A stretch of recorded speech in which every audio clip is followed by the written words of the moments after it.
பலாப்பழ கொட்டைய வச்சு ஒரு சூப்பரான ரெசிபி. இது வந்து நம்ம ஈவினிங் டைம் ஸ்நாக்ஸுக்கும் செம்மையா இருக்கும். அதே மாதிரி நம்ம சைட் டிஷ்ஷாவும் யூஸ் பண்ணலாம். வாங்க எப்படி செய்யறதுன்னு பார்த்துடலாம். ஃபர்ஸ்ட்டு வந்து பலாப்பழ கொட்டைய நல்லா விசில் வச்சு வேக வச்சு எடுத்துக்கணும்.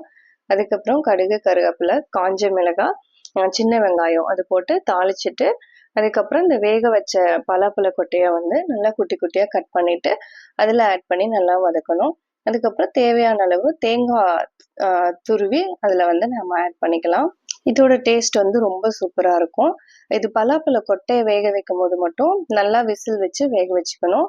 இல்லைன்னா கொஞ்சம் அந்த நறுக்கு நறுக்குன்ற மாதிரி இருக்கும். நல்லா சாஃப்டாக வெந்துருச்சு அப்படின்னா சாப்பிட்றதுக்கு வந்து ரொம்ப டேஸ்ட்டாக இருக்கும். இந்த தாளிப்பில் சின்ன வெங்காயம் சேர்க்கும் போது கொஞ்சம் டேஸ்ட் வந்து அதிகமாகவே இருக்கு. அதே மாதிரி தேங்காய் துருவலும் வந்து கொஞ்சம் கம்மியாக சேர்த்துக்கிட்டா நல்லாயிருக்கும். எனக்கு வந்து அந்த மாதிரி தான் ஃபீல் ஆச்சு. மற்றபடி டேஸ்ட் வந்து ரொம்ப சூப்பராக வந்துருந்துச்சு.